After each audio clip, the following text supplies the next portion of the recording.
Seu pensamento diferente fortalece o meu contraponto. Não sou seu inimigo, mesmo do lado oposto. Adversários do bem, no jogo onde quem sai vitorioso é aquele que compartilha sua história de vida pra ajudar o outro. O mundo parou, mas eu não quis descer. Em meio ao caos eu só quis vencer. Reinventando, transformando, sendo mais consciente, pra que minha história lá no futuro seja exemplo de case. Do caos ao case, do caos ao case, do caos ao case, do caos ao case, do caos ao case, do caos ao case, do caos ao case, do caos ao case. Boa tarde pessoal, tudo bem? Eu, André Luciano, anfitrião do podcast Do Caos ao Case, da música do nosso amigo Cris Cantor. Alô Cris Cantor, boa tarde, obrigado pela música Do Caos ao Case, do Caos ao Case. Hoje eu estou me sentindo em casa aqui, hein? Estou recebendo um filho de amigos, filho dos meus amigos, lá do Tude Bastos, Sítio do Campo, o bairro da Lama no passado, né? Esse rapaz que foi campeão brasileiro umas 7, 10 vezes, não sei. Acabou de ser campeão nos regionais. Ele que pratica um esporte aí, não de muito conhecimento do público, né? Mas de uma relevância muito grande para quem é da área do atletismo. Sem mais delongas, trago para vocês nosso amigo atleta Luiz. Beleza, Luiz? Beleza. Tudo certinho? Tudo certo, André. Vai contar toda a verdade aqui para o pessoal, não? Do caos ao case. Do caos ao case? Sim. Primeiramente, quero agradecer a oportunidade de estar participando aqui do podcast. Te parabenizar pelo sucesso que está acontecendo, porque acredito também que, como ser atleta, também não é fácil manter um programa de relevância, ainda mais aqui para a nossa cidade, e muito feliz de estar aqui hoje. Eu tinha muita vontade de participar de um podcast e você me convidou, tô feliz de estar aqui. É a primeira vez? Sim. Então você vai sair daqui cantando música. A primeira vez que seu olhar achou Ele é cantor, o cara. Lindo sonho. Lembra? Já viu? Essa aí não. Não, seus pais lembram. Depois você pergunta para eles. Certeza. Isso aqui é só para quem é do tempo do pneu. É só para quem é do tempo lá das brincadeiras que tinha ali onde que é a escola hoje em frente à vossa casa. Sim. Ali era da igreja, né? Daí tinha umas brincadeiras que o pessoal pegava um pau, colocava no rosto, um batia na cabeça do outro ali. Ali era o quintal da igreja. E hoje é o Santa Maria, né? Sim. Grande Luiz, Santa Maria. Se apresente para quem está nos vendo e ouvindo. Luiz do quê? Filho de quem e de qual bairro você vem? Bora lá. Meu nome é Luiz Gustavo Aguiar da Silva. Hoje eu tenho 26 anos. Sou atleta do lançamento do martelo. Hoje eu coleciono 7 vezes campeão brasileiro nas categorias de base. Agora, atualmente, sou 3 vezes vice-campeão brasileiro na categoria adulta, que é a categoria principal. Coleciono aí mais de 70 medalhas no lançamento do martelo. Uma prova que não é tão conhecida do público, mas que é uma prova olímpica, é uma prova de grande relevância dentro do atletismo. E sou filho da Carmen, do Luiz Cláudio, morador do Tude Bastos, morador da Praia Grande desde que nasci. Nascido e criado lá. Nascido e criado. E a linha boa que era do Tude Bastos. Ali eu tenho muito orgulho de dizer que eu moro lá. Apesar do passado ficou no passado, era um bairro que as pessoas não gostavam, e hoje é um sucesso de morar lá. É muito bom, muito tranquilo morar ali naquele bairro. Seus pais moram lá, né? Grande. Eu também. Você também mora lá? Também. Então é maravilha. Todo mundo é vizinho. Sim. Quem bebe daquela água ali, filho. É sucesso. É complicado estar saindo de lá. Sim. Luiz, arremesso de martelo, né? As pessoas que estão vendo lá do outro lado, a gente está vendo aqui um monte de medalhas tudo pesada, né? Estranha. O que é martelo? Martelo que o camarada prega? Como que é arremesso de martelo? O martelo ele é uma das provas mais antigas que a gente tem aí. Começou lá, já tem mais de 100 anos que existe a prova.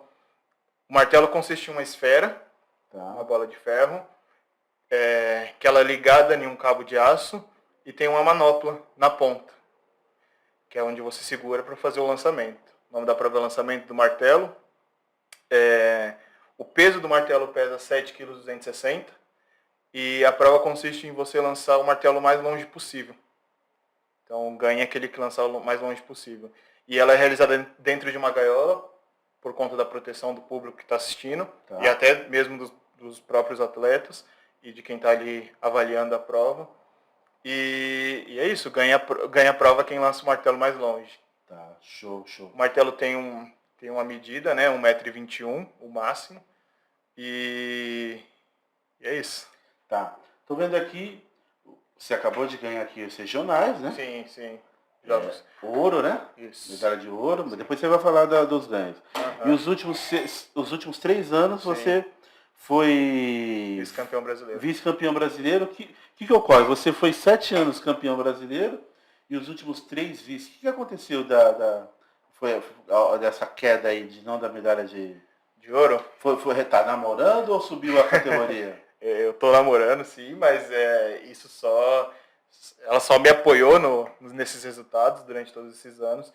Mas assim, as 7 vezes que eu fui campeão brasileiro, eu fui campeão a primeira vez em 2011, eu era categoria sub-16, depois eu vim ser campeão em 2013, e em 2012 eu fui vice-campeão brasileiro sub-18, então são categorias de base para atletas menores de 18 anos.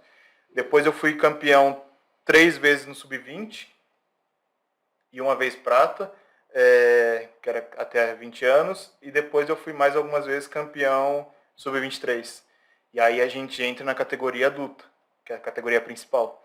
E aí lá eu coleciono 5 medalhas nesse campeonato, que é o Campeonato Troféu Brasil, que é a maior competição de clubes da América Latina no atletismo. E aí nos 2 primeiros anos que eu competi, eu fui medalha de bronze, e aí agora os 3 últimos eu fui medalha de prata. Então 2018, 19 eu fui bronze, 20, 21 e 22 eu fui prata. Tá, show. Entendi. Então, na verdade, houve aí, você era uma categoria inferior. Sim. E agora está numa categoria adulta. Eu estou na categoria principal. Aumentou o nível, então. Sim. Então, essa categoria adulta agora é o que eu levo ela até minha aposentadoria, que vai demorar um pouco.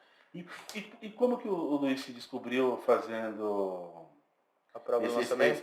A prova de lançamento. Como que foi? A minha história lá do começo, Por favor, do começo. Eu fui lá pro Praia Grande, tem um projeto muito bom que se chama Super Escola. Tá. Que é um dos melhores que a gente encontra aí no Brasil, pela estrutura que ela apresenta. Tá. Lá em 2007 foi construída as sedes dos ginásios aqui da Praia Grande. E aí eu fui no médico, o médico falou para minha mãe, olha, eu preciso praticar atividade física. E aí a minha vizinha, ela estava fazendo atletismo. Mas só um minuto, só para dar uma cortada. Por que peso, o que era? Então, não era nem peso, era porque eu já estava parado fazia uns 2 anos, eu comecei na capoeira na escola, fiz 4, 5 anos de capoeira. Fiz capoeira também? Fiz. Na escola ou não? Na escola. Na escola tinha capoeira? Tinha, eu estudei ali no República de Portugal. Ah, tá. Na época, aqui na Guilhermina, isso. Eu estudei ali e ali tinha... Quem era o mestre? Se eu não me engano, era o Marcelo e a esposa. Tá. Era o Marcelo o nome dele. Isso em 2000. Tá. 2001. E aí, quando deu 2007, 2008, foi quando eu entrei, o médico falou pra mim que eu precisava praticar uma atividade física, porque eu já tinha 2 anos que eu não estava fazendo, só educação física na escola, e isso não estava sendo suficiente. Acho que o colesterol estava um pouco alto, alguma coisa assim. E aí a minha vizinha estava fazendo atletismo, e aí pra gente ir junto, eu comecei a fazer atletismo também. Por conta do Super Escola, tinha acesso à pista de atletismo. Isso. Aí a gente começou a ir a praticar o atletismo. Nisso eu fiquei 2 anos no Super Escola, no período da manhã, e aí eu não gostava de treinar, porque Tanto que o atletismo para mim, no início, foi até um castigo. Porque meu pai, uma coisa que hoje eu agradeço muito, que foi o seguinte, ele não deixava a gente desistir das coisas que a gente começava. Então, se a gente queria começar alguma coisa, a gente tinha que terminar aquilo. Tanto que eu me formei em informática por conta disso. A gente, quando é criança, começa naquele oba-oba, porque a escola inteira vai para o curso de informática, a escola inteira sai e você quer sair junto. Em casa não rolava. Tá. Se você pediu para entrar e você... meus pais foram lá, fez a matrícula, pagou e tudo, você vai fazer até o final. E isso é uma coisa que eu agradeço muito hoje por conta disso, não deixar a gente desistir no meio do processo. Mas enfim, quando mudou os professores do Super Escola, eu já tinha passado 2 anos, eu fui fazer um teste com o meu treinador, que é hoje, que é o Flávio Cruz. Ele já tinha passado por todas as provas, né? Porque no atletismo, assim, a gente tem mais de 24 provas. Passei de modalidades diferentes. Isso, né? De eventos diferentes. Corrida, salto, lançamento, arremesso, todas. E aí eu passei por todas como forma de iniciação, normal. E o martelo, ele apareceu numa situação que eu fui fazer um teste.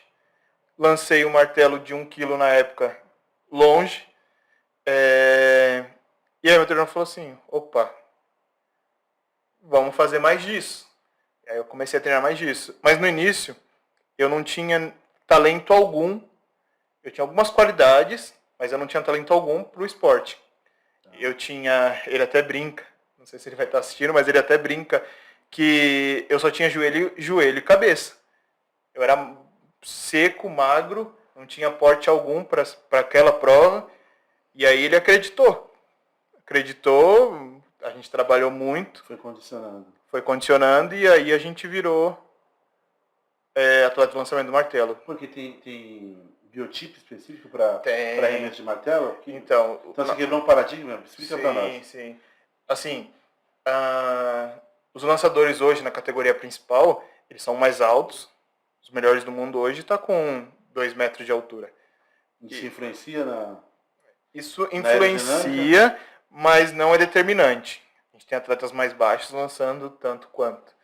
Mas assim, na época influenciava muito. É porque você tem que fazer a rotação dentro do eixo do seu próprio corpo, né? O martelo ele é uma prova que ele chega a ser engraçado, porque você tem que ser muito forte, mas você não pode usar força.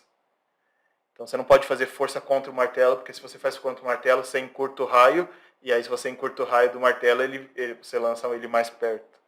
É complicado. Então, na verdade, você precisa ser forte só para seu ponto de apoio, né? Sim. Além de ser o seu ponto de apoio, para você sustentar aquilo, porque quanto mais rápido você for girar, mais pesado o martelo vai ficar. Então você tem que ter um certo peso corporal. Quando você faz o giro, então é força versus velocidade? Versus velocidade. Você sabe que eu fiz burologia em árvore, né? Ah, é? Não sabia? Não. Eu fiz burologia em árvore. Tinha árvore ali na sua rua também? Tinha árvore na minha rua? Árvore de ombolão. Então você faz o giro, força versus velocidade, e aí você consegue... E aí você tem que lançar ele na angulação certa para que ele ganhe altura para ganhar distância. Sim. E aí, no lançamento, a gaiola, você vê lá a gaiola, e uma das portas dela é fechada. Ela não é 100% aberta. Então você tem que lançar o martelo na hora certa para que ele passe pelas portas e vá caindo lá no campo. É a que vai cair no campo, porque as demais seria a galera, né? Atrás é o pessoal que está assistindo. Então o raio dela é o da frente. Você só tem aquele ângulo da frente para poder... Então tem que ser no just the time, né? Sim. Tempo justo, né? Tem. E como que foi para você pegar essa dinâmica de... Um tempo atrás a gente estava conversando até com o meu treinador e ele comentou de que eu era um atleta... realmente eu não era tão talentoso, mas eu observava muito. Eu observava muitos atletas mais velhos treinando. E aprendia observando. Então, sempre que tinha alguém mais velho treinando, eu estava ali assistindo. E foi isso que eu fui ganhando ganhando experiência, ganhando técnica para poder chegar. Tanto que, geralmente, os atletas da minha prova, eles começam fazendo com um giro, e eles vão para 2, depois 3, até chega 4. Geralmente, o pessoal, eles chegam com 4 depois de 2, 3 anos de treino. Com 2 meses, eu já estava competindo com 4 giros. Então, eu saí do molinete, que é o primeiro movimento que você faz 2 molinetes, você faz um giro, e a maioria deles faziam com 2, 3 giros até o terceiro ano. Eu, em 2 meses, eu já estava fazendo, porque eu sentei e toda vez eu ficava observando os atletas treinando e aprendendo. E sempre foi assim, sempre observando e aprendendo para poder encurtar o processo. Explica para nós, para quem tá lá no computador, tá lá no celular vendo, o que seria esse 1, 2, 3, 4 giros? A maioria dos atletas hoje no mundo, eles fazem 4 giros. 4 giros seria volta em torno do corpo, do próprio eixo? Sim, sim. E é a técnica que a gente usa para poder lançar o martelo. Nem a velocidade. Sim. A gente desloca num setor de 2,13 metros, 2,14 metros. Então, nesses 2 metros, a gente faz um movimento para ganhar a velocidade, a aceleração, para poder lançar o martelo cada vez mais longe. Tá. Agora entendi. Entendi. E quando que você ganha a sua primeira competição? Quanto tempo depois de praticando? A minha primeira prova foi estadual sub-16. Eu tinha 15 anos e aconteceu, eu comecei a fazer o martelo ali no primeiro ano, 2010, e aí aconteceu de não ter a prova no campeonato estadual. Tá. Aí eu falei assim, eu gosto de treinar, comecei a gostar de treinar, comecei a gostar de competir, não vou treinar uma prova que não vai ter para eu competir. Vou fazer outra coisa. Peguei e fui fazer provas combinadas, que eram 5 provas, você treinava para 5 provas para competir por uma medalha, que é o nosso decátulo hoje na versão adulta. Na época eram 5 provas, porque era para o pessoal sub-16, enfim, e eu comecei a treinar essas provas. Aí aconteceu alguns problemas ali na pista, e aí eu me lesionei nessas provas e falei assim, eu vou tentar o martelo de novo. Apareceu a oportunidade, que um ano depois voltou, e aí eu voltei a treinar o martelo. E aí depois de 2 meses treinando, eu fui para a competição e ganhei minha primeira medalha. Ganhei a primeira medalha e bati a primeira vez o recorde estadual. O recorde estadual? Na época. Então a primeira medalha veio junto com o recorde? A primeira medalha veio junto com o recorde. E aí a segunda medalha foi o Campeonato Brasileiro em Porto Alegre em 2011. Que aí eu bati o recorde brasileiro. Minha segunda competição. Na sua categoria? Na categoria sub-16. E aí, como que foi a reação do professor, da família, do pessoal? Todo mundo ficou muito feliz. Ficaram surpresos ou não? Eu já estava treinando, já estava melhorando em treino, então para o meu treinador talvez não foi tanto uma surpresa, porque eu já esperava um resultado. Eu fiquei mais surpreso que ele, talvez, na época. E que eu me lembro assim, tipo, os meus pais ficaram muito felizes também, porque campeão brasileiro em casa, mas eu acho que foi isso mesmo. E logo depois mudei de categoria, fui para a categoria sub-18. Mas hoje praticamente é meio que obrigação. Depois eu vou te dizer o porquê, que eu estou me vendo aí, depois eu vou te dizer. Primeira medalha, primeiro campeonato estadual, recorde estadual, depois a segunda, campeonato brasileiro, recorde brasileiro. Na escola, no todo contexto, mudou alguma coisa? Mudou tudo. E aí, as diretoras, sim, tudo, a galera inteira mudou, né? Porque eu sempre fui comunicativo, minha mãe tinha até problemas com isso na escola. Por quê? Reunião era, mãe, o Luiz faz, mas ele fala muito. Ele não para de conversar. Eu sempre fui muito comunicativo, né? Apesar de ter um pouco de vergonha, eu sempre falei bastante com os meus amigos em sala. E mudou, apesar de... Eu estudei em algumas escolas aqui na Praia Grande, E mudou bastante depois que eu fui campeão brasileiro, né? Mudou em que sentido? O tratar das pessoas, a maneira que não só o tratar, mas você acaba ficando mais conhecido. Tipo, eu era conhecido dentro da minha sala, não dentro da escola inteira. E eu sempre fui muito querido na escola também, eu acho, né? Assim, os professores sempre me trataram muito bem. Na época eu estava no Ronaldo Lameira. Lá no Tudo de Bastos. É. Tá. Eu estudei em algumas escolas aqui. Eu estudei no República de Portugal, Cláudio Bardia, São Francisco, Ronaldo, Santa Maria. Depois eu estudei no Tosque. Estudou no Santa Maria também? Estudei no Santa Maria, alguns meses. Por que alguns meses? Quando eu fui para Santa Maria, eu já fui numa... Eu era bolsista lá. Tá. Eu recebi uma bolsa. Do esporte? Não foi por conta do esporte. Foi porque eu estudava no Ronaldo e eles tinham um programa lá no Ronaldo de pegar os melhores alunos para estudar no Santa Maria. Era algum projeto deles lá. Eu não me recordo o porquê. Eu sei que eu fui selecionado e fui. Nessa troca aí de um ano para o outro, fui. Só que, para mim, que tinha estudado sempre num colégio público, eu estava um pouco atrasado. Tentei correr atrás e tudo. Só que isso demandava um tempo maior. E eu já estava treinando. Eu já tinha sido campeão brasileiro.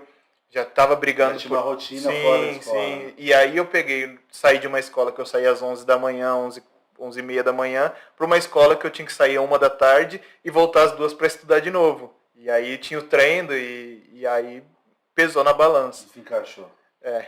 E aí eu acabei voltando pro Ronaldo para seguir estudando. Tá. Eu tô dizendo, eu te comentei a questão da escola porque eu, lá, menino, nessa época de escola aí de 15, 16 anos, eu jogava dama e xadrez. E eu passei também a ser conhecido na escola toda porque eu saí em todos os jornais toda semana. Sim. Hora ganhando dama, hora ganhando xadrez. André Luciano empata com o campeão brasileiro. Empatei com o campeão brasileiro de dama, pra mim aquilo foi... eu fui participar dos regionais, joguei contra aquele Mr. Cooper, que jogava muita dama. Ele jogou com 10 pessoas ao mesmo tempo lá em Osasco na época, né? E eu via como que era o trato, as outras escolas assediando, querendo a bolsa. Eu ganhava bolsa de escola de inglês. Sim. De uma escola particular que tinha ali no Boqueirão, do lado do Kuntz. E eu sei como que era. E toda hora nos jornais então eu entrava na escola que era... todo mundo era amigo de todo mundo, né? Sim. Então, era a mesma coisa, eu também. Daí, no segundo ano, você foi campeão brasileiro, bateu o recorde brasileiro, e aí? E depois? A continuação foi mantendo todo ano? Então, foi isso que aconteceu. Como eu troquei de categoria, a dedicação teve que mudar, a dedicação teve que ser maior para eu continuar. E aí no meu primeiro ano da categoria sub-18, eu acabei indo ganhei estadual, ganhei estadual em São Paulo, fui pro brasileiro no Paraná. Nesse brasileiro eu já estava treinando, aí eu passei a ser atleta do lançamento do martelo mesmo, treinar só para isso. E aí eu era quinto do Brasil no ranking brasileiro, cheguei lá e fiquei em segundo. Eu lembro que na época esse sim foi muito emocionante, porque eu era quinto e subi para segundo, e os 2 primeiros do Brasil iam para o Campeonato Sul-Americano. Eu lembro que eu liguei para minha mãe depois da prova, eu falei assim, arruma minhas coisas que eu tô indo para Argentina. Aí ela, o que tá acontecendo? Você é maluco? Aí eu falei assim, não, eu fiquei em segundo, os 2 primeiros vão para o Campeonato Sul-Americano representar o Brasil. Aí ela entendeu, ficou feliz e tudo mais. Foi uma emoção, assim. E que ano é isso? 2012. Final de 2012. 10 anos atrás. 10 anos atrás. Quase isso. Minha primeira seleção vai fazer 10 anos o mês que vem. Seleção? Seleção, Porque tem uma seleção também? Seleção brasileira. Mas você sendo campeão brasileiro, você automaticamente não está no topo Só que eu fui campeão brasileiro em 2011, na categoria sub-16. Aí eu subi de categoria, eu era o primeiro ano da categoria. O martelo, ele sobe de peso. Então, no primeiro ano, eu competi com 4 quilos. No segundo, com 5 quilos. Então, eu subi 1 quilo aí e aí os resultados mudam. E aí eu era quinto, tinha mais 4 moleques na minha frente. E aí eu fui lá e fiquei em segundo. Aí eu garanti a minha vaga para poder ir para o Campeonato Sul-Americano defender o Brasil. E aí esse Sul-Americano foi na Argentina, minha primeira viagem de avião, minha primeira viagem internacional. E aí foi eu e mais uns 70 atletas aí, 2 em cada prova. Uma seleção grande, foi bacana. Então seria a seleção brasileira. Primeira vez que eu fui para a seleção brasileira. Aí a gente vai para 2013, onde eu fui campeão brasileiro interseleções, que era que eu defendia a seleção de São Paulo. Eu era de Praia Grande, mas defendia a seleção de São Paulo. E aí depois estadual. Isso. E aí depois eu fui campeão brasileiro pela Praia Grande. Interclubes. Show. E aí eu ganhei os dois, em 2013. 2014 foi a primeira vez, fui campeão brasileiro sub-20, subi de categoria de novo, que aí o martelo passa a ser 6 quilos. Fui campeão interclubes primeiro, fiz minha primeira viagem internacional, que eu fui para a Europa. Se eu não me engano, não foi na segunda vez, foi no ano depois. Vamos chegar lá. 2014 foi a primeira vez que ganhei o brasileiro, recebi uma oportunidade de ir para a Europa treinar com um dos melhores treinadores do mundo. 2 atletas do Brasil estavam indo para lá para poder treinar, e aí eles falaram assim, pô, a gente está indo, bora. 2014, 17 anos. Tá. Eu tinha acabado de receber um dinheiro de uma premiação que a gente recebe por ser melhores do Brasil, o Bolsa Atleta, um programa do governo, talvez um dos melhores programas que a gente tem aí no mundo do esporte, tanto que não tem isso em outros países, são poucos países que têm esse incentivo ao atleta. E aí a gente ganhou numa tentativa deles lá de arrumar, ajustar o jeito que ganhava as coisas, e aí eles acabaram pagando algumas parcelas adiantadas. Aí eu fui lá e guardei esse dinheiro, apareceu a oportunidade de treinar com esse cara, falei assim, eu vou. Fui para São Paulo, fui fazer um treino em São Paulo com eles, com esses 2 atletas, que é o Wagner, que é o recordista sul-americano hoje, e o Alan, que é o campeão brasileiro hoje. E aí eles me convidaram, eu tinha 17 anos ainda. Eles falaram, a gente tá indo, bora. Eu falei assim, vou. Sem falar com a minha mãe, sem falar com meu pai, sem nada, 17 anos.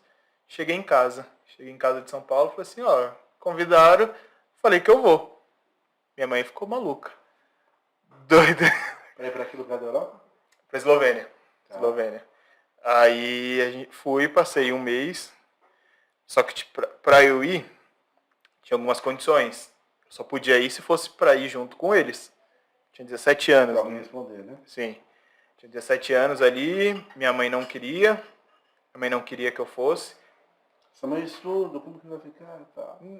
O problema não era nem o estudo em si, o problema era o medo de eu estar indo para um país que eu não conhecia, com pessoas que eu não conhecia, treinar com uma pessoa que eu não conhecia. Falei assim, não, mas eu vou, é a oportunidade que eu tive, eu vou. A gente acabou se desentendendo em casa, mas assim, porque eu queria e ela não queria pelo medo, não pelo medo de deixar eu ir, não por, era o medo dela, não era... Sim, é o medo da mãe. Sim, é proteção. Sim. E eu falei assim, não, eu vou. Meu pai me apoiou assim, fizeram de tudo lá para poder ir, depois de ter aceitado, mas ela colocou algumas condições, como diz ela, leu o beabá, né? Sim. Aí ela falou assim, não, você só vai se for junto com eles, treinar junto com eles e ficar lá e voltar junto com eles. Eu falei assim, beleza, tá bom. Paguei mais caro na passagem para pegar o mesmo voo que eles, fui, tudo perfeito, maravilha, conheci, treinador, treinei, melhorei meus resultados, voltei. Nessa que eu voltei, liguei para ela, saí de Eslovênia, fui para Croácia, peguei o voo, fui para Paris, cheguei em Paris, liguei para ela, falei assim, tinha uma escala de 19 horas em Paris. Mãe, cheguei aqui, esperar meu próximo voo, tá tudo bem, tudo tranquilo, tô bem. Aí ela, que legal, tá, e cadê os meninos? Falei assim, tô indo embora sozinho, eles vão ficar lá mais 2 meses lá, eles vão ficar 3 meses lá, eu fui passar um mês. Aí ela endoidou. Falou, não é possível isso, você é maluco. começou a falar um monte de coisa, que eu tinha que me proteger, que eu tinha que segurança e tudo. E eu falei assim, não, tá tranquilo, eu só vou esperar o próximo avião daqui a algumas horas e vou para casa. Mas ela ficou maluca em casa. Tinha 17 anos, estava sozinho em outro país, sem falar. Eu não falava inglês ainda. Tá. Eu não falava inglês, entendia um pouco, mas não falava quase nada. E ela ficou preocupadíssima em casa. Esse tempo. Até eu chegar em casa foi sufoco. Aí quando chegou aqui no Brasil... Não, aí maravilha, tô em casa. Ela estava no aeroporto esperando? Não, tava em casa. Meu pai foi me buscar no aeroporto e ela ficou em casa. Aí ela, o que você quer comer? Aí aquela festa toda, né? Não faz mais isso. A briga foi grande. Você combinou comigo? A briga foi grande. É isso? Foi isso mesmo. E Luiz, e aí foi a sua primeira viagem internacional? Foi, sozinho. Internacional não, para Europa, Pra Europa, Para Europa. E depois teve mais? E aí depois, 2015 foi um ano fantástico, porque foi o ano que eu fiz aquela lista de metas para serem cumpridas no ano e tudo ocorreu do jeito que tinha que ser. 2015. 2015 foi até... voltei para a Eslovênia, treinei aqui tudo, voltei para a Eslovênia, tanto que até aqui agora, pessoalmente agradecer, porque não sei se você lembra, mas foi um dos apoiadores lá da época, e eu tenho muito a agradecer, porque aquelas minhas atitudes de investir na minha carreira, de investir no conhecimento, me transformou no atleta que eu sou hoje. Essas medalhas que as pessoas verem hoje, elas não foram construídas agora. Elas têm anos sendo construídas. Processo, né? Foi um processo muito longo. Tem sido um processo muito longo até chegar aqui. Eu lembro. E aí a gente não se encontrou nem nada. E eu fiquei muito feliz.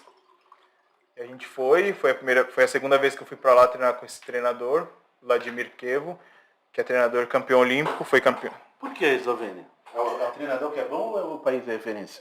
O país é referência, o treinador é bom, porque a Europa é o berço do lançamento. O berço do lançamento do martelo. E esse cara, ele tinha sido campeão olímpico em 2008, campeão mundial em 2009, com um atleta, então ele sabe o caminho, tanto que a gente voltou a trabalhar junto esse ano, depois de alguns anos. O treinador? É. Ele lá ou aqui? Ele lá. Daí as mentorias por internet? Eu fui pra lá esse ano. Já foi para a Eslovênia de novo? Eu fui esse ano de novo. Então o Luiz é um atleta internacional, hein, família? O outro vai para a Eslovênia do jeito que eu vou para São Paulo. Quem dera. Mas assim, eu fui em 2015. 2015 foi um ano bom porque eu fui para a Eslovênia treinar. Chegando lá, assim que eu voltei, eu fui para o Equador competir, porque eu estava na seleção. Tá. E aí fui competir o Campeonato Nacional Sub-20, que eu ganhei, e fiz o índice para ir para o Campeonato Pan-Americano. Fui para o Pan-Americano Júnior em 2015, que foi no Canadá. Então foi o ano assim que eu mais viajei. Eu fui Eslovênia, Croácia, depois eu fui competir no Equador. Assim que eu cheguei numa terça de manhã, na quarta de madrugada eu estava indo para o Equador com a seleção brasileira. E como você chegou eu cheguei numa terça de manhã. De onde? Da Eslovênia. Presta atenção aí. Você chegou numa terça de manhã da Eslovênia? Cheguei na terça de manhã de... Com quantas horas de voo da Eslovênia até aqui? São 2 horas que eu fui para Holanda, então são 2 horas até a Holanda. Depois cheguei na Holanda, fiquei mais 10 horas. Na verdade saí de lá na segunda, né? Cheguei na Holanda, fiquei mais 10 horas e depois 12 ou 13 horas de voo Holanda, Brasil. Aí isso eu chego na terça, com 5 horas de fuso na frente. Chego no Brasil, durmo durante o dia, fiquei em São Paulo mesmo. Na quarta de madrugada, eu vou para o Equador. Disputar qual campeonato? Sul-Americano Sub-20. Isso em 2015. Foi o ano que você... Coloquei que foi o ano que você bateu todas as datas. Sim. E aí cheguei no Campeonato Sul-Americano. Eu estava um pouco distante do índice do Campeonato Pan-Americano. E aí eu falei assim, cara, será que eu vou fazer? Não sei. não tô legal assim, né? Faltavam uns 3 metros para poder fazer. 3? 3 metros. Para poder alcançar o índice. Para conseguir. Eu tinha 64, o índice era 67,76. Fui pro Sul-Americano no Equador. Eu tinha repetido 64, minha melhor marca 64 umas 4 vezes. Falei assim, cara, tô sentindo que não tá Não vai indo. dar. Falta 3 metros. Falta 3 metros. Cheguei da Eslovênia, fui pro Equador. Cheguei lá no Equador, lancei 67,70. Faltava 6 centímetros. Não sou com raiva, é isso? Foi com isso. Não tinha nada para perder, né? Não tinha mais. E aí o que aconteceu? Faltando 6 centímetros, a gente treinou. Faltando 6 centímetros, voltei do Equador faltando 6 centímetros, né? Treinei mais um mês e pouco. Treinei em São Paulo, aqui a gente estava com um probleminha para poder treinar. Qual que é o problema aqui? Eu estava competindo por outra cidade. Eu competi por outra cidade porque eu precisava de recursos para poder. E tem algum problema quando você treina por outra cidade? Tem.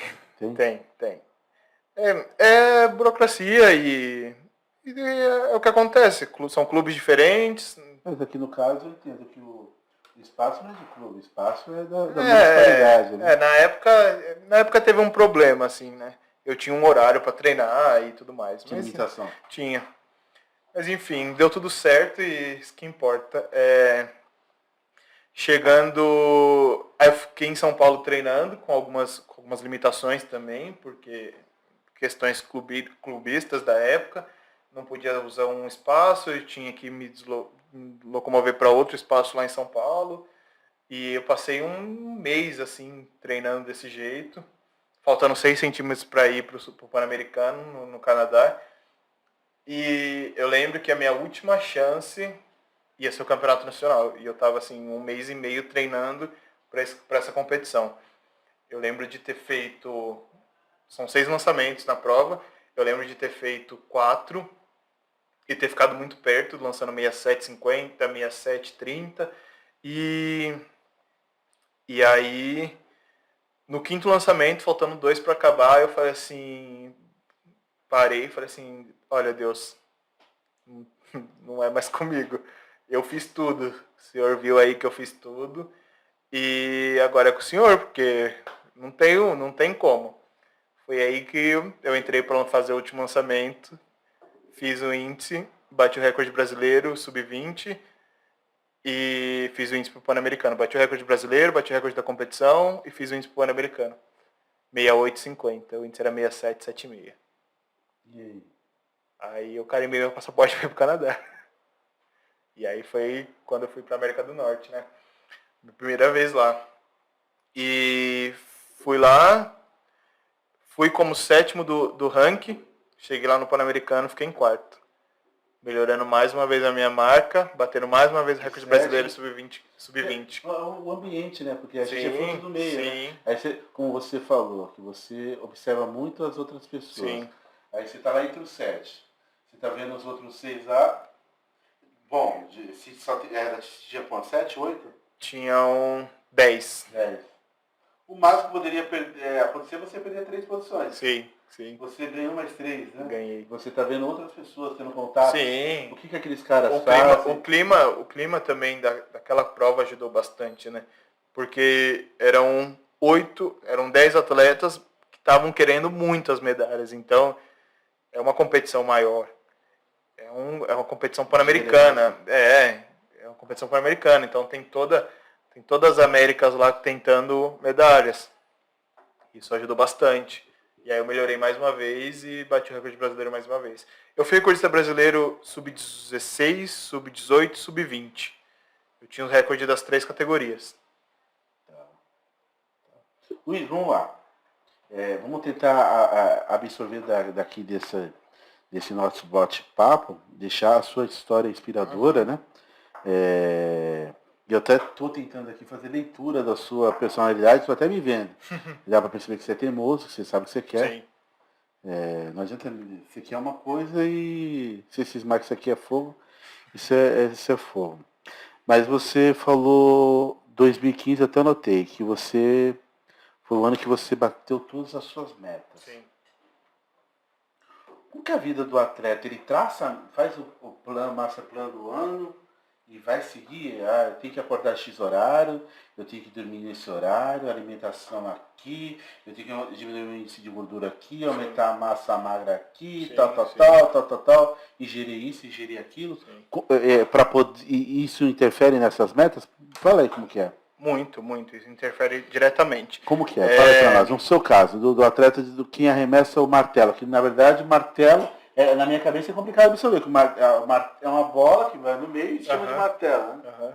Sim. Vai no meio não, vai na ponta. Vai na ponta. O martelo, a curiosidade do martelo é que ele pesa, o peso dele é referente a uma bola de canhão. Tá. Que era usada lá naquela época. Então eles pegavam as bolas de canhão para poder brincar não, né? Se divertir na época, 100 anos atrás, enfim.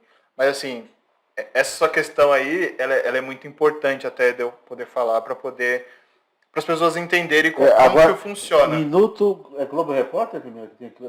O que eles fazem, o que eles comem, como vivem, né? Como vivem. Então, assim, hoje eu vejo a carreira do atleta, se ela não tiver planejamento, você está planejando a fracassar. O atleta hoje, ele é o seguinte, ele é empreendedor. Ele é um empreendedor do o próprio o negócio dele, o próprio produto é ele mesmo. Hoje o atleta, a gente não tem uma aposentadoria, a gente não trabalha com uma aposentadoria. A gente trabalha por performance. E a performance ela tem que ser melhorada todos os anos. Porque senão o investimento financeiro ele não tem retorno. Hoje o atleta ele precisa trabalhar todas as áreas. Hoje o atleta ele não pode pensar só em treino. Porque se ele pensa só em treino, ele não tem como evoluir em outras áreas. Tá. Eu uso a minha carreira da seguinte forma. Eu planejo, executo e crio oportunidades. E isso aconteceu, hoje eu sou formado em Educação Física pelo esporte, o esporte me trouxe isso. Tá. Tanto que 5 anos atrás eu fui para Campinas para poder estudar, tá. Porque eu vi a oportunidade de cursar uma faculdade com bolsa 100%, eu falei assim, opa, eu tenho que fazer essa faculdade enquanto eu consigo tirar isso do esporte. 2017. 2017 fui para Campinas. Você estudava lá, treinava aqui? Como que era? Eu estudava lá, eu morava lá. Eu fui para lá para viver, fiquei lá durante 5 anos. Você estava competindo por outra cidade. Só que do caso não era ainda essa. Não era essa, eu competia pela nossa cidade vizinha aqui. Tá.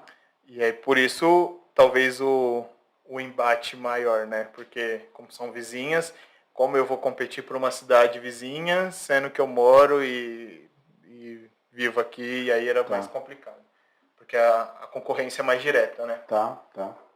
Então, eu vejo que o atleta tem que ser empreendedor hoje, porque... Mas alimentação, como que é essa rotina aí do atleta? Tem horário para acordar, horário para sim, horário para almoçar, tem o tempo de repouso mínimo do corpo? Sim, tem tudo isso. Hoje eu treino 2 períodos, faço 2 períodos, 2 sessões de treino, uma pela manhã, ali das 9, 9h30 eu vou até meio-dia e depois eu volto às 4 e fico até às 6h30, 7 horas. É dividido dessa forma, para que eu tenha um período ali depois do almoço de descanso, para que meu corpo se recupere para poder fazer uma outra parte de treino técnico. Hoje está dividido em uma parte física num box aqui na Praia Grande, que é o box que me acolheu de uma forma assim que eu não tenho nem explicação. E à tarde eu treino na pista de atletismo lá do Tudo de Bastos. Tá. Então, ficou dividido físico e técnico. Então, meio período você faz físico e outro período você faz técnico. Geralmente dá isso, de 5 a 6 horas de treino por dia. Tá, e alimentação?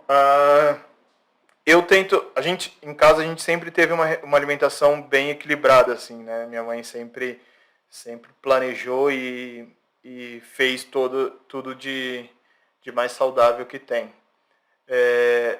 Passo pelo nutricionista, ele prescreve a minha dieta, tudo que eu tenho que comer. A prova do lançamento do martelo é uma prova que você precisa de peso, então graças a Deus, eu não tenho tantas restrições. Mas tem as pesagens, Peso, mas não volume, né? A volumetria corporal é diferente do... né? Tem que ser concentrada, né? sim, Precisa sim. de massa muscular, precisa Sim. de explosão, né? Muito, muito. E a gente tem que sempre estar ganhando isso, né? A gente tem que estar sempre procurando ter mais massa muscular magra do que gordura. Porque gordura não serve pra nada. Deixa a gente lento até. Sim. Sonolento. Sonolento. Mas é bacana. Eu tenho assim... Eu costumo dizer até que disciplina é ter liberdade. É você saber que você pode fazer, mas você tem hora para voltar. Você tem quantidades que você pode. Você pode ingerir o que você quiser, mas você tem quantidades que vai te prejudicar. Isso é uma escolha sua. Esse resultado você come. Sim, sim. Seu corpo vai... Não adianta você querer comer, sei lá, açúcar e...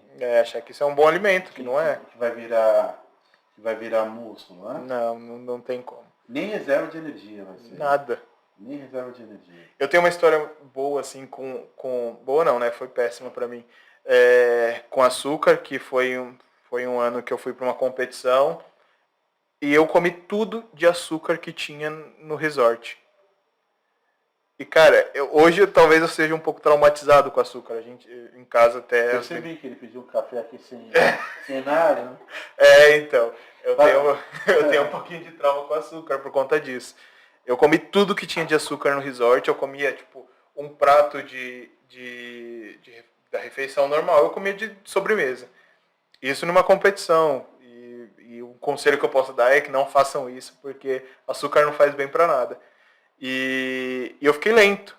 Eu fiquei lento numa competição que eu não poderia ficar. Não poderia... Você acha que aquele... Sim, sem dúvida, porque o açúcar, numa certa quantidade, ele pode te ajudar. Mas em excesso, ele vai te atrapalhar muito, muito. O seu corpo ele não responde da mesma forma depois. E até aquilo sair do corpo e tudo mais. E eu ia competir uns dias depois, 1 ou 2 dias depois. E isso me prejudicou bastante. Num período que não poderia ter me prejudicado, porque eu fui para uma competição, era uma das maiores competições do ano que eu tinha, e a gente estava passando por um período bem difícil, assim.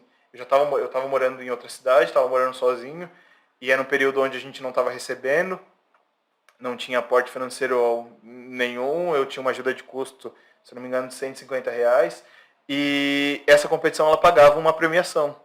Então você contava com a premiação. Eu contava com para poder ganhar fôlego para o futuro. Né? Para poder, pelo menos, passar mais aqueles 2 meses.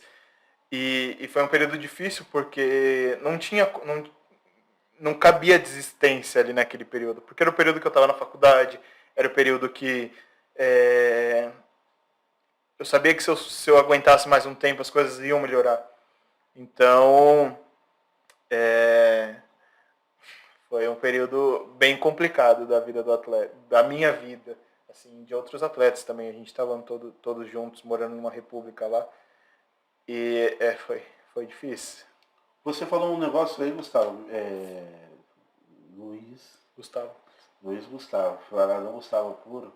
A família chama assim. Gustavo? Então tá, vamos lá. Porque não adianta o camarada ir lá. Vamos fazer aqui uma tradução. Uhum. Você foi lá e ganhou uma medalha. Nos últimos 3 você foi vice. Uhum. Então, é notório que você tem uma performance até por conta desses últimos 10 anos. Você pode, hora campeão, hora vice. Mas a alta, para você, é buscar a dourada. Né? Sim, sim. Aqui quer dizer que você está na performance, você está entre os melhores. Sim. Durante um X período. Isso aqui diz que eu estou no processo. E a de prata... Na verdade, para você é performance, mas não é alta performance. Não é que você fala, se eu tivesse um pouquinho aqui, aquela meia horinha menos de sono aqui, aquele docinho. Sim. Aquelas preocupações que às vezes o atleta empreendedor também é complicado, porque ele gestionar treino físico, o tático, gestionar recurso financeiro, ficar preocupado com essas coisas, porque eu penso que em época de competição você não pode estar preocupado, você lá, com essa pressão que se você ganhar é mais 2 meses de subsistência em determinado lugar, isso é muito complicado. E tem coisas assim... Já basta a pressão da competição. Muito, muito. As 3 medalhas elas aconteceram em momentos diferentes. A minha primeira medalha eu tinha acabado de passar por um momento de uma crise de ansiedade. Eu teve época, poucas pessoas sabem disso, mas eu fui parar no hospital 3 vezes na semana durante 2 semanas porque um lado do meu corpo estava sendo paralisado. E era uma coisa que os médicos não sabiam explicar. Era uma crise de ansiedade. Hoje, depois que eu comecei a passar no psicólogo, a gente vai entendendo as coisas.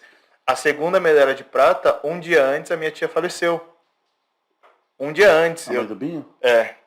Ela faleceu, a minha família inteira muito triste, todo mundo indo pro enterro, indo correndo atrás das coisas, e eu indo pro campeonato sem cabeça nenhuma. E essa terceira agora, esse ano, foi um momento que eu falei assim, opa, eu tô realmente preparado para poder assumir posições maiores e resultados maiores. Essa de junho de 2021? Isso. Tá. Isso. O ano passado. O ano passado. Tá. E essa última agora foi uma reviravolta, porque na última série de lançamentos, eu era o quarto, estava fora do pódio, e no meu último lançamento eu subi para segundo.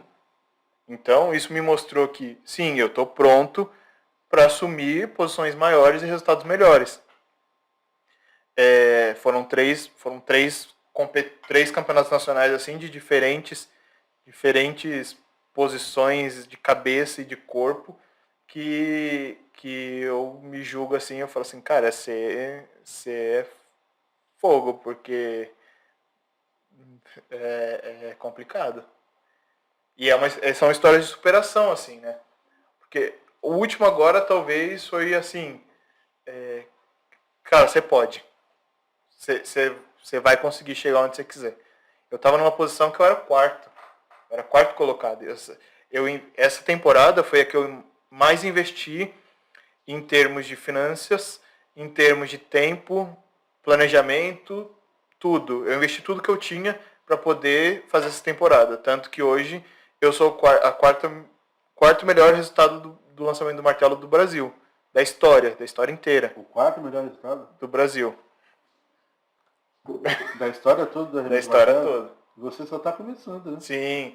A prova do lançamento do martelo, tanto que o cara que ele é primeiro colocado hoje, se eu não me engano, ele está com 33 anos. Ela é uma prova que te permite ter mais tempo competindo. Por conta de uma maturação técnica, uma conta de maturação física, de força e tudo mais.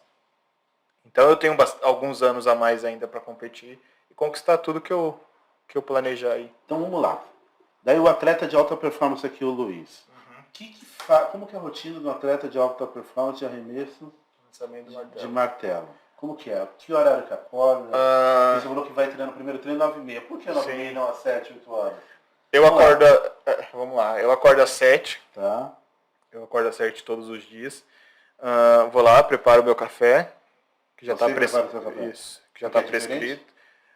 Porque as meninas lá de casa já saíram e sempre preparei. Eu também morei sozinho durante aí uns 5 anos. Diferente? O que é diferente? Eu preciso consumir mais proteína e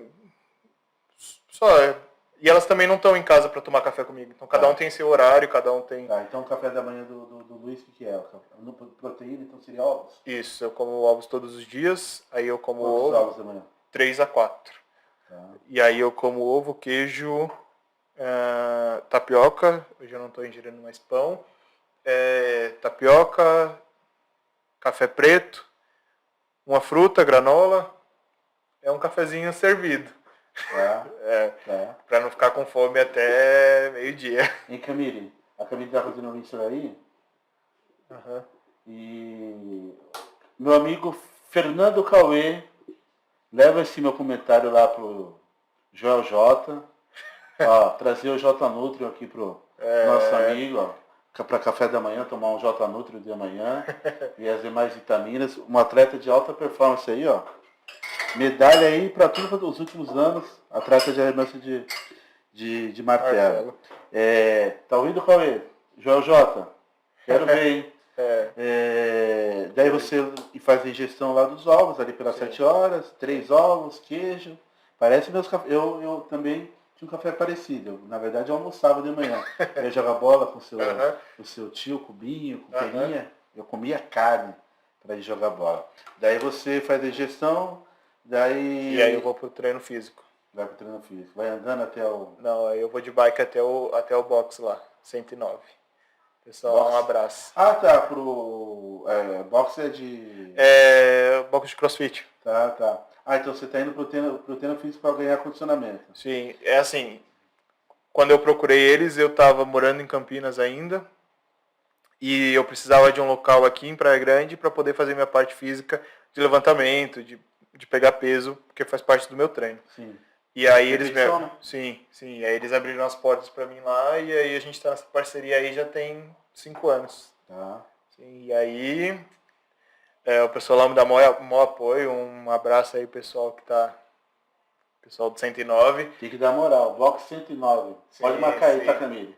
Quem ajuda o atleta, Sim. ajuda todo mundo. E aí vou pra lá, fico lá das 9h30 até meio-dia, meio-dia e meio. Aí eu vou pra casa.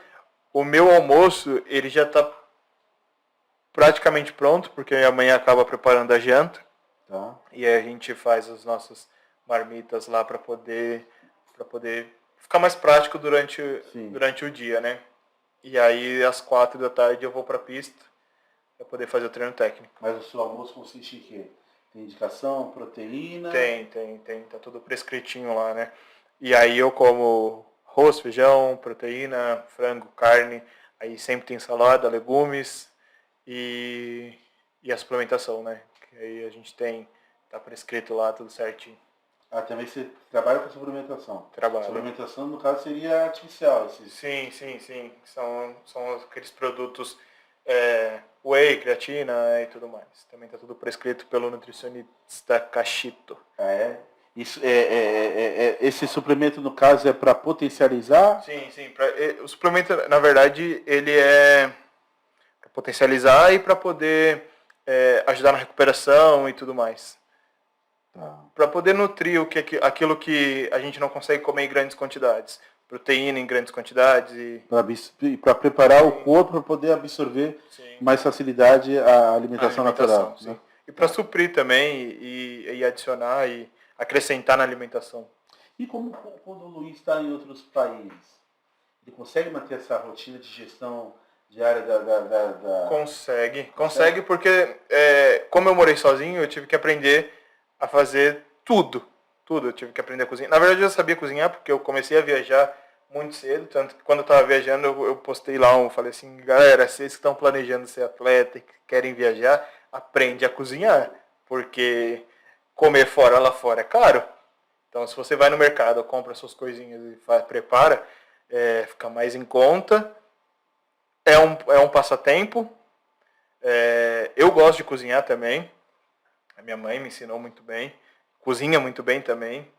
E para você que quer ser atleta e quer viajar, quer viver, aprende a cozinhar, porque você vai precisar.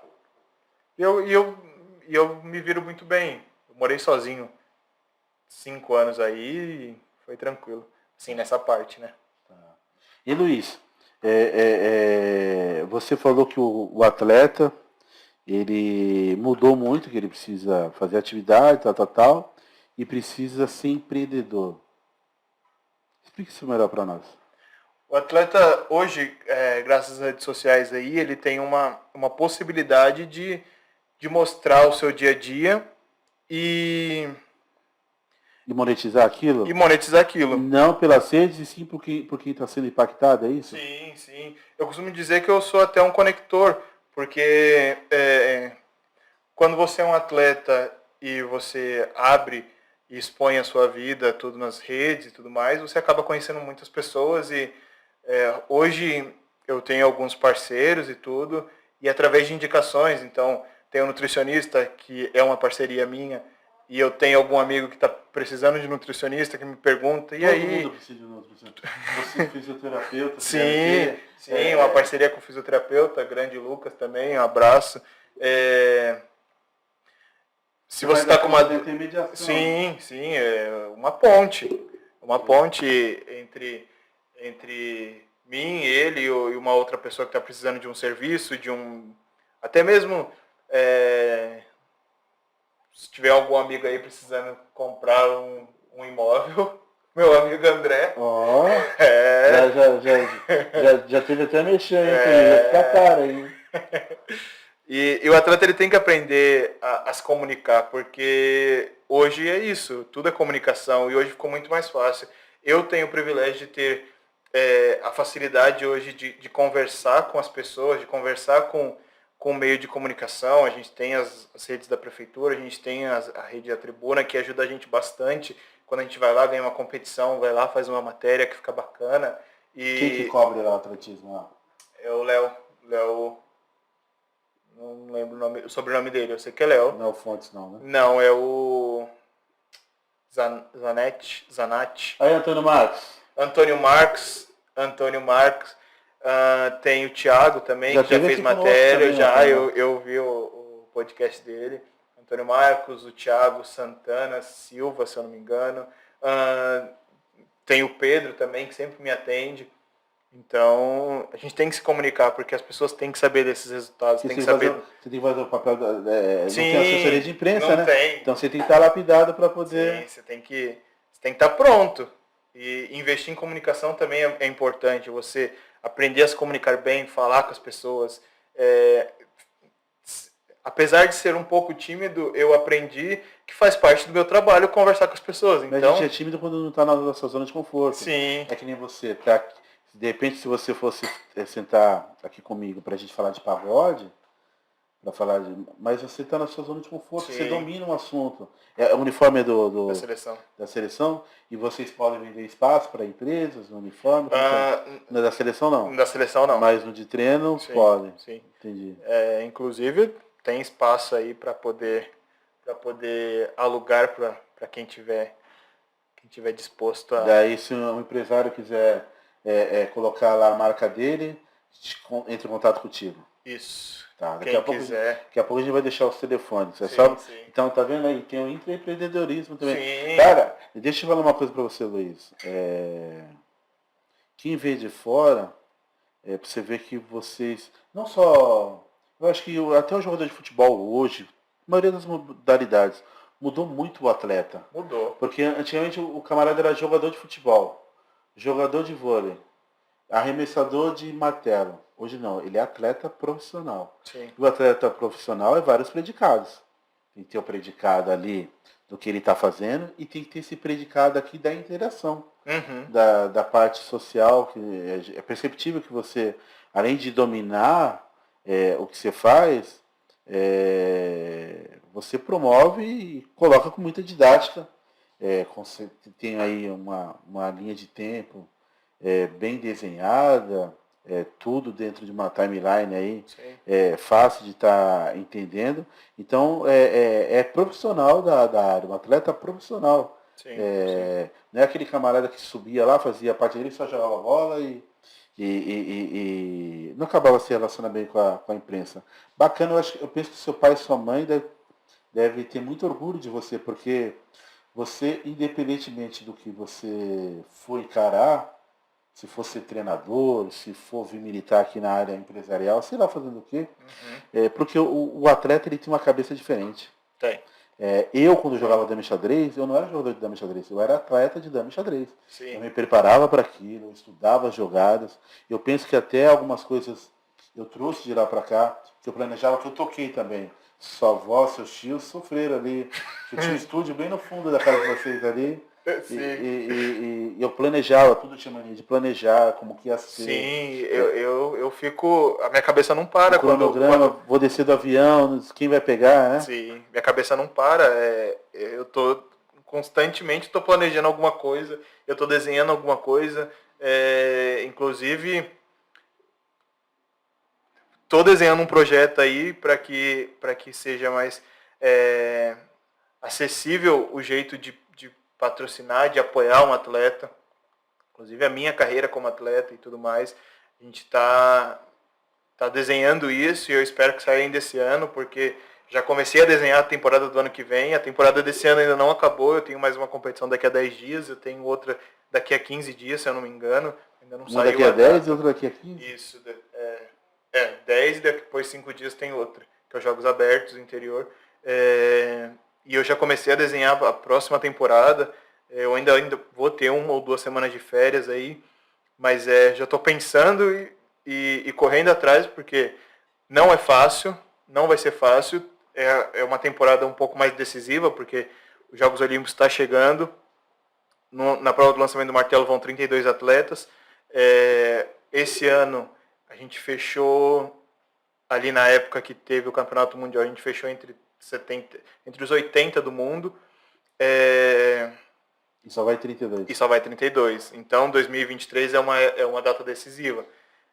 Não vai definir quem vai para a Olimpíada, porque isso só se define um mês antes. Mas já é uma referência. Mas já é uma Você referência. está perto ou não? Sim.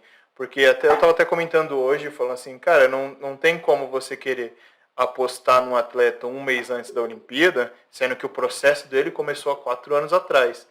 Não tem como você falar assim, olha só, atleta, vou te dar R$1 milhão hoje para você ir para a Olimpíada, que o atleta vai pegar e vai lá assistir a Olimpíada, ele não vai competir. Porque isso aí é igual a construção É um civil, processo. Né? É um processo, tem que fazer o baldrame. Sim. Tem que ir enchendo a laje, Sim, maturando, sim. curando, né? Sim, tem tudo tem todo esse processo, né? E desde já, o planejamento é que chegue lá e dê certo. Mas para que dar certo, a gente tem que ter todo esse processo, tem que ter os aportes financeiros para poder ir para as competições, para poder, não só as competições nacionais, mas assim, hoje o sistema é um sistema de pontuação. Quanto mais competições grandes você participar, mais pontos você vai juntar. Então é meritocracia mesmo, não está condicionado ao resultado das provas. Não. Você tem que ter uma constância, né? Sim, sim. Nas provas. Uhum. E fora essa constância de estar, tem que ir pontuando também, né? Tem. E além dessa pontuação... Então é pela performance contínua. Sim. Hoje ainda mais do que antes. Antes acontecia o seguinte, o atleta fazia um resultado em janeiro, ia lá, fazia um resultado que ficava entre os 32 do mundo, e se ele não competisse mais até a Olimpíada, ele já estava lá. Independente da fase que ele estaria lá no mês da Olimpíada. Independente disso. Se ele fez um resultado que bota ele entre os 32 do mundo em janeiro, independente se em agosto ele está com o braço machucado, ele pode ir porque ele está entre os 32 do mundo. Hoje a situação mudou. Só vão para a Olimpíada, só vão para os campeonatos mundiais os atletas que têm ou o índice estabelecido pela Organização Mundial do Atletismo, ou os atletas que estão melhores condicionados de pontuação, que eles vão lá e pegam a média de 5 competições, tiram a média disso, lança-se uma pontuação, e aí os 32 do mundo vão pela sua pontuação. Tá, show Luiz. Deixa eu te perguntar, aqui na Baixada tem mais outros atletas de alto nível, assim como você no arremesso do martelo? Não, no lançamento do martelo não. No lançamento do martelo eu... A família dos Teixeira nunca te procurou? Marcelo Teixeira? Não. Santa Cecília? Não. Porque eles têm costume de incentivar o pessoal de esporte e tal. Então, mas nunca chegaram. Nunca. Eu já competi por Santos durante 2 anos, que foi quando aconteceu algumas coisas. Aqueles conflitos. Conflitos. Os filmes políticos, né? Sim. Quem tem que pagar não é o atleta. Então. Aí a falta de inteligência é quem está na gestão. Quem está na gestão lá é quem está na gestão aqui. É fácil reter o atleta. É só subsidiar. Sim. Né? Dar camisa para quem... Hoje a gente está vivendo num momento melhor. Tá. As pessoas que estão à frente disso estão trabalhando para que isso não aconteça. Talvez a gente vai ter vai finalizar agora, se eu não me engano, no fim do mês, melhor campanha dos Jogos Regionais da cidade, que a gente vai ficar aí, vai fechar entre os 3 da região, na frente de um monte de cidade aí. Então isso mostra que a gente está no caminho de conseguir, de que estamos conquistando coisas melhores pela cidade. E isso para mim é muito importante eu estar participando disso, porque eu comecei aqui, isso aqui foi o meu começo, e hoje, depois de 5 anos, estar voltando para cá e participando disso, para mim é importante. E o que mais? Mas essa família aí nunca me procurou também. Eu fui para Campinas para poder fazer a faculdade, eu vi a oportunidade de estudar, tanto que quando eu competia por Santos eu recebia até uma bolsa de 80%, só que eu ainda tinha que pagar os outros 20%, e aí fechando muito, a conta não fechava, os 20%, mais o transporte para ir para Santos, mais os problemas de local de treinamento, eu ia acabar parando, e como foi o caso de muitos amigos meus que tentaram conciliar as coisas todas e acabaram ficando pelo caminho. E aí em Campinas eu vi a oportunidade de estudar, de manter o meu treinamento. É uma equipe muito boa, assim, tem todas as condições, tem uma equipe multidisciplinar muito boa, a gente tem um relacionamento muito bom até hoje, graças a Deus. Foi um período que eu aprendi muito lá sozinho. Equipe multidisciplinar, quando você diz equipe multidisciplinar, seria os staffs, médico, fisioterapeuta, nutricionista? Médico, físio, nutri, psicólogo. Isso aí você diz, seria só pessoal do arremesso ou para todos? Não, para a equipe inteira. De diversas áreas, salto. Hoje é a segunda melhor equipe do Brasil no atletismo, de Campinas. E foi a equipe que eu defendi durante 5 anos e me ensinou muito, muito. Eu acredito muito que eu sou um atleta muito melhor e uma pessoa muito melhor depois desse período de experiência que eu tive lá. A gente teve muito caos lá, mas eu acredito que é necessário. Tudo que aconteceu até hoje foi necessário para que eu estivesse aqui hoje falando sobre isso. E eu vejo isso muito como... Um exemplo de caos lá, Luiz, de maneira resumida. A gente não tem controle de todas as situações. E eles também não. E como o esporte hoje, a maior fonte de renda deles é através de lei de incentivo do esporte, eles precisam do aporte financeiro de outras empresas que acreditem no projeto, para que eles possam pagar os funcionários, atletas e tudo mais. E teve ano que o aporte não entrou. Então teve ano que a gente não recebeu. E aí foram lá 12 anos sem receber. E durante esses 5 anos isso se repetiu 2 ou 3 vezes, se eu não me engano. E aí é hora do case acontecer. É hora que eu sempre procurei olhar muito para frente, sem esquecer onde eu estava no momento. Então, o ano que eu conseguia tirar um bom salário do clube, eu fazia o quê? Eu dividia e guardava. E eu falava o quê? Eu vou guardar, eu vou economizar esse dinheiro aqui porque eu preciso... Eu não sei o dia de amanhã. A vida do atleta é assim. Você não sabe o dia que você vai lesionar. E isso só vai acontecer quando você está 100% no seu treinamento. São coisas que podem acontecer. O atleta não tem aposentadoria. O atleta não controla essas coisas. O que ele pode fazer, o que ele pode controlar é a quantidade que ele gasta, onde ele vai investir, como ele vai se preparar para o futuro. Porque o futuro, ninguém tem controle. Ninguém tem controle do que pode acontecer. Você falou de lesão? Graças a Deus eu nunca tive lesão séria.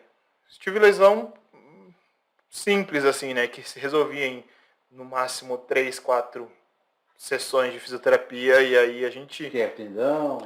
São só pequenas contraturas. Tá.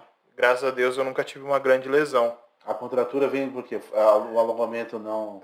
A contratura vem por um excesso de treino, ou por um movimento mal executado, ou alguma coisa que acontece no decorrer do processo. E isso é normal até.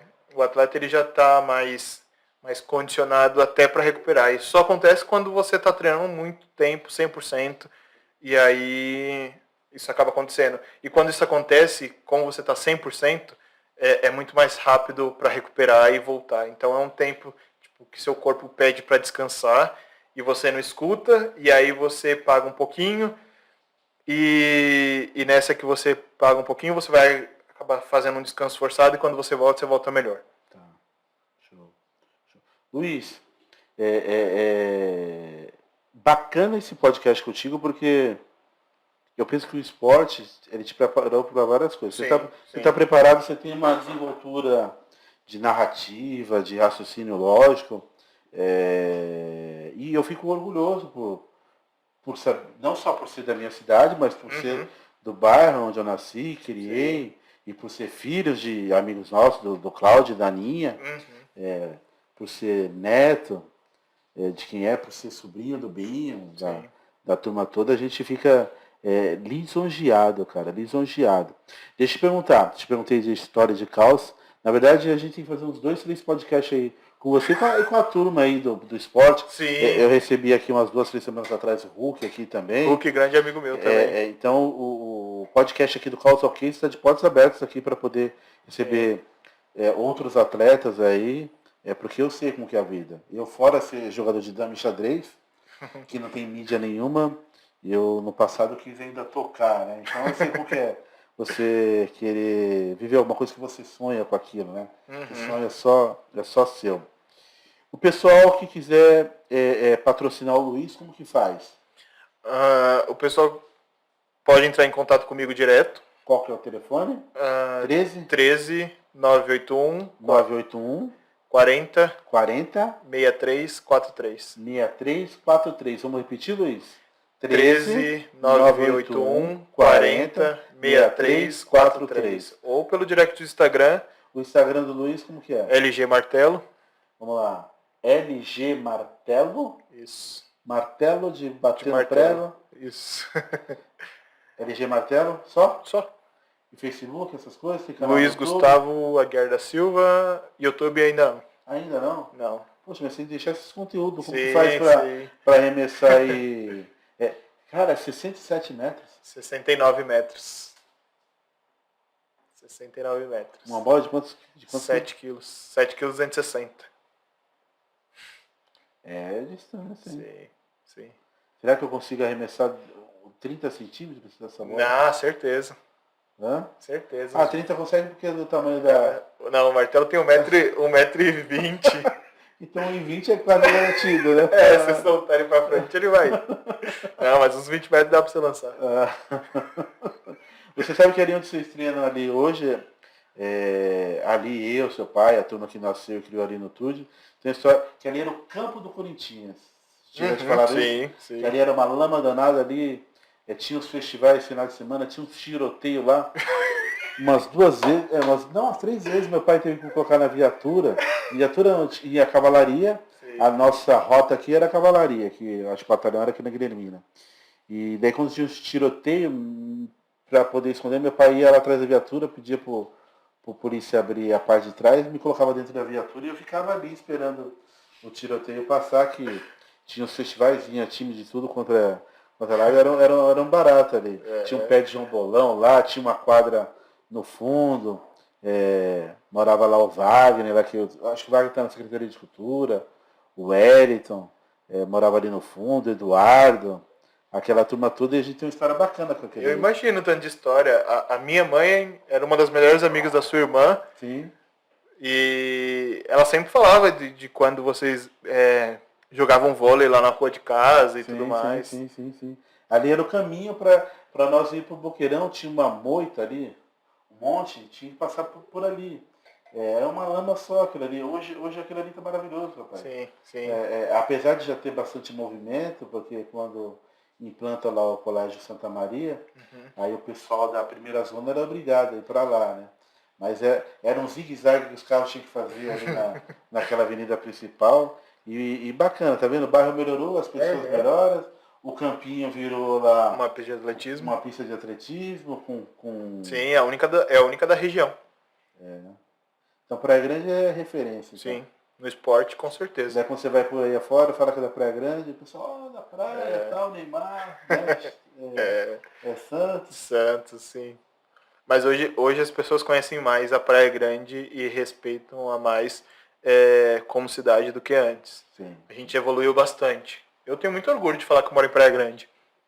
Graças a Deus. Sim. Nós todos. Sim. Pessoas lá no passado trabalharam para isso, outros manteram, e agora é a nossa vez de carregar a bandeira. Ora aí no esporte, ora no podcast, ora vendendo imóvel e fazendo qualquer uma outra coisa. Luiz, mais alguma coisa que você quer acrescentar aí para quem está nos vendo e ouvindo? E agora também estamos no Spotify, né, Camila? Spotify, Deezer, que é os outros? iTunes, várias plataformas de streaming. Então você que está sem tempo de ficar parado estático no celular, vai lá nas suas plataformas de streaming e nos ouça. Sim. Podcast como esse. Alguma coisa para acrescentar, Luiz? Eu só quero agradecer. Então você Só fica à agradecer vontade. a todos. Quer deixar sua mensagem aí? Deixar um beijo, um abraço para a mamãe aqui no programa da Xuxa, mas pode mandar um abraço para mamãe, papai e para você também. Eu quero agradecer a oportunidade de estar aqui hoje falando, expondo um pouco mais da minha trajetória, da minha realidade. Eu escolhi ser atleta há alguns anos atrás e eu acredito que isso tenha sido a melhor escolha da minha vida. Eu tenho que agradecer muito aos meus familiares, aos meus parceiros e todo mundo que acredita. Hoje a gente recebe mensagens nas redes sociais aí que demonstra muito que a gente está no caminho certo e que a gente incentiva sim pessoas a fazerem o melhor delas em todas as áreas, às vezes nem só no esporte, às vezes a pessoa ela olha a minha dedicação e a dedicação de outros atletas e encaixa isso. Eu recebo muitas mensagens nas redes sociais que falam que levantaram da cama para trabalhar, para treinar, para dar o melhor, porque viu que eu estava treinando e que eu estava fazendo o meu melhor. Eu só tenho a agradecer e é isso. Então tá. Então, você que ouviu esse podcast, gostou? Compartilha, dá seu like, deixe seus comentários aqui, interaja com o Luiz nas redes sociais. Sim. Você é empresária, que também tem filho atleta, que já foi atleta um dia, quiser ajudar. Sim. Meu amigo Fernando Cauê, mostra lá pro J lá. Nem que chegue um J Nutron. Né? Então, Luiz, muito obrigado. J aí que é referência. Né? Em alta performance. Sim, você é referência na performance aí, ó. Sim. As provas estão aqui, né? Contra sem fatos, dúvida, né? Não é. Histórias são fatos vividos. Histórias são fatos vividos. Luiz, muito obrigado. Prazer te ter aqui. Orgulho mesmo de ter alguém da nossa idade, do nosso bairro, representando aí mundo afora, praticando um esporte com muita excelência, tendo que se virar, falando outras línguas, né, vivendo outros hábitos. E tá aí, ó, formado. Melhor formação que tem é essa aí. É perceptível a sua vivência e eu penso que você vai ser uma pessoa de muito sucesso. Tá bom? Eu só agradeço e sempre que pintar a gente está aí para contar uma história nova. Então vamos levantar as medalhas aí do campeão para a gente se despedir, né, Camila? Vamos lá.